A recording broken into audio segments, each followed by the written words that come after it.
ओम शांति।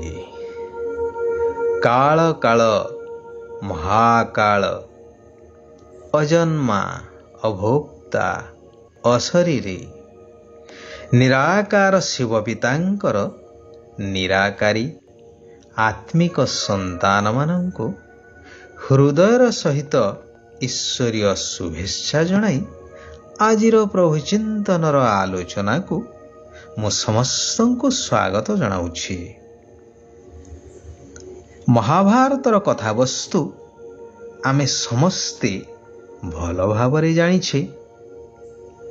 यह थिला अधर्म विरुद्ध रे लड़ेई, जाहाकु धर्म युद्ध बोली मध्य कुहा जाउथिला बा कुहा जाए।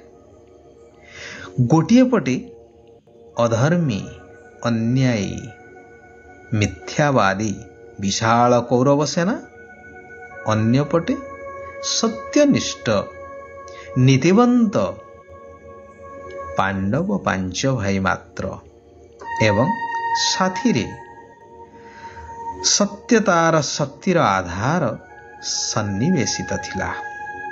जेउ कारणरू मर्यादा पुरुषोत्तम मध्य तांको साथी रे सदा सर्वदा छाई भली रहिथिले। सत्य पुरुष सत्यर साथी हेइथिबा एवं तार सत्यर पराकाष्ठा जोगु ही सत्यर जय हेला। तेबे कथा हेउछि यथार्थ ज्ञानर। जेतेबेले आत्मा एवं परमात्मांकर ज्ञान बुद्धि रे यथार्थ भावरे आसीजिव, कुहा जाए ना, हे अर्जुन तुमे गांडीव उठाओ, तुम सामने रे जो माने अछंती से माने मरी पड़िछंती, तुमे केवल निमित्त हेइ जाओ। यह कौनसी साधारण कथा नुहे, यह ज्ञानवंत बा ज्ञानयुक्त कथा, रहस्ययुक्त कथा। अर्जुन कहिले अर्जनयति अर्जुन, अर्थात जे ज्ञान अर्जन करे से ही वास्तव रे अर्जुन। तेणु एठारे आत्मा को अर्जुन सहित तुलना करा जाइछि। परमात्मा कहउछंती, हे सत्यनिष्ठ आत्मिक संतान माने तुमे सत्यवंत हुओ, सत्यर पराकाष्ठारे अधर्मी माया बा पंच विकार उपरे विजय प्राप्त कर। तेणु जेतेबेले आत्मा एवं परमात्मांकर ज्ञान बुद्धि रे यथार्थ भावरे आसीजिवो, सेतेबेले सत्यता कारणरू निर्भीकता मध्य आसीजिवो। निराकार शिव पिता कहउछंती, हे मोर प्रिय ब्रह्मावश्च संगम जुगी श्रेष्ठ ब्राह्मण सुफरिस्ता संतान माने तुमको मु जो सत्य ज्ञान प्रदान करुछि वर्तमान, तुमे निर्भीक होई समस्तंकु सुनाओ। अज्ञान अंधकारु समस्तंकु आलोक को आण। जेहेतु तुमे माने हेउच शिवंकर शक्ति सेना, तुम पाई सबुठारु उच्च लक्ष्य हेउछि निराकार शिव बाबांकर स्मृति रे निरंतर रहिबार। एहा द्वारा आत्मारु जन्म जन्मांतरर विकर्म आउ पाप भस्म होई जाए। कर्म भोग चुक्त ही जाई आत्मा शक्तिशाली ही थाए, निर्भीक आउ सत्यवादी ही थाए। कर्मातीत अवस्थार सहजरे प्राप्त ही थाए।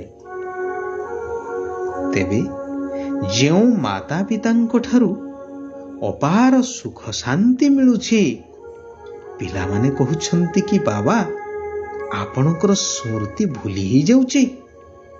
यह केड़े आश्चर्यर कथा। सेथिपाई बाबा कहउछंती, पिला माने देही अभिमानी अर्थात आत्म अभिमानी हे रहिवार ପୁରୁଷାର୍ଥ କରି ଚାଲ, ତେବେ ବାବାଙ୍କର ସ୍ମୃତି ଭୁଲି ହେବ ନାହିଁ।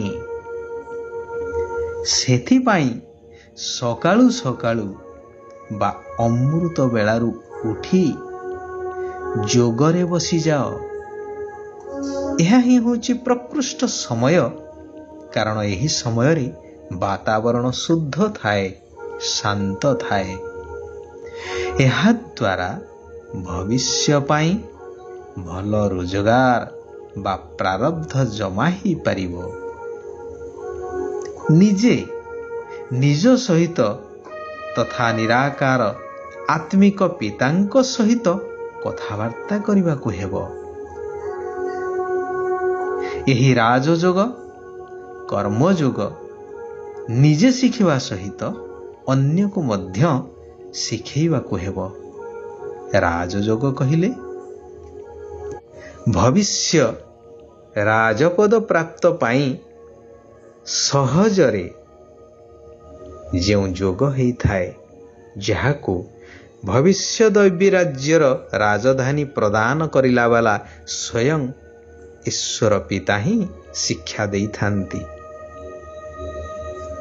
କର୍ମଯୋଗ ଅର୍ଥାତ୍ କର୍ମ କରି ମଧ୍ୟ କର୍ମ ସହିତ ଜଡ଼ିତ ନ ହୋଇ, ବୁଦ୍ଧିର ବନ୍ଧନ କର୍ମ ସହିତ ନ ରହି ନିରାକାର ପରମାତ୍ମାଙ୍କ ସହିତ ଯୋଡ଼ି ହୋଇ ରହିଥାଏ, ତାହା ହିଁ କର୍ମଯୋଗ, ଯାହାକୁ ଶିଖ ଧର୍ମରେ ମଧ୍ୟ କୁହାଯାଏ ହାତ କରଡେ ଦିଲିଆର ଡେ।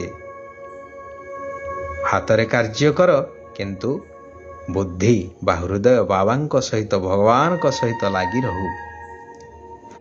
କେବେ ବି କୌଣସି କଥାରେ ବିରକ୍ତ ହୋଇ ଏହି ଶ୍ରେଷ୍ଠ ଆତ୍ମିକ ପାଠ ପଢ଼ାକୁ ଛାଡ଼ିବାର ନାହିଁ।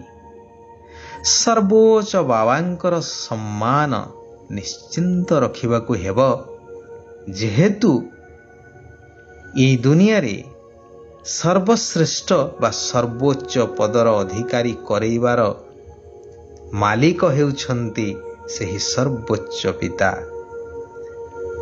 ଭଗବାନ ବରଦାନ ଦେଉଛନ୍ତି, ନିଜର ପିତାଙ୍କ ସମାନ ବେହଦର ବୃତ୍ତିକୁ ଧାରଣ କରିଥିବା ମାଷ୍ଟର ବିଶ୍ୱ କଲ୍ୟାଣକାରୀ ହୁଅ। ବେହଦର ବୃତ୍ତି ଅର୍ଥାତ୍ ସର୍ବ ଆତ୍ମାଙ୍କ ପ୍ରତି, ଏପରି ନୁହେଁ କି କୌଣସି ସୀମିତ ନିଜର ଭାଇ ବନ୍ଧୁ କୁଟୁମ୍ବ, ଏହା ନୁହେଁ। ବିଶ୍ୱର ପ୍ରତ୍ୟେକ ଆତ୍ମାଙ୍କ ପ୍ରତି କଲ୍ୟାଣକାରୀ ମନୋଭାବ ରଖିବା, ଏହା ହିଁ ହେଉଛି ମାଷ୍ଟର ବିଶ୍ୱ କଲ୍ୟାଣକାରୀ ହେବା।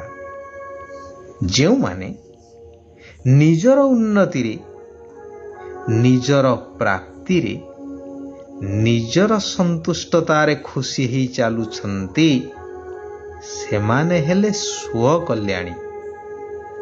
ପରନ୍ତୁ ଯେଉଁମାନେ ବେହଦର ମନୋବୃତ୍ତି ରଖି ସେବାରେ ବ୍ୟସ୍ତ ରହୁଛନ୍ତି, ବେହଦ କହିଲେ ଅସୀମିତ, ସାରା ବିଶ୍ୱ ପାଇଁ, ସେମାନଙ୍କୁ କୁହାଯିବ ପିତାଙ୍କ ସମାନ ମାଷ୍ଟର ବିଶ୍ୱ କଲ୍ୟାଣକାରୀ। ଥରେ ଭାବି ଦେଖନ୍ତୁ ତ, ଏହା କୌଣସି ଛୋଟିଆ ବରଦାନ ନୁହେଁ, ଏବଂ ଏହି ବରଦାନ ଦେଲାବାଲା କୌଣସି ଦେହଧାରୀ ସାଧାରଣ ଗୁରୁ ଗୋସେଇଁ ବା ମନୁଷ୍ୟ ନୁହନ୍ତି। ସ୍ୱୟଂ ନିରାକାର ବିଶ୍ୱ ନିୟନ୍ତା ପରମାତ୍ମା ଭଗବାନ ପ୍ରଦାନ କରୁଛନ୍ତି ଏହି ବରଦାନ। ନିନ୍ଦା, ସ୍ତୁତି, ମାନ, ଅପମାନ, ହାନି, ଲାଭ ସବୁଥିରେ ସମାନ ଅବସ୍ଥାରେ ରହୁଥିବା ଆତ୍ମା ହିଁ ବାସ୍ତବ ଯୋଗୀ ଅଟନ୍ତି। ଆଚ୍ଛା, ଆଜି ପାଇଁ ଏଇଠାରେ ଆମେମାନେ ବିରାମ ନେବା।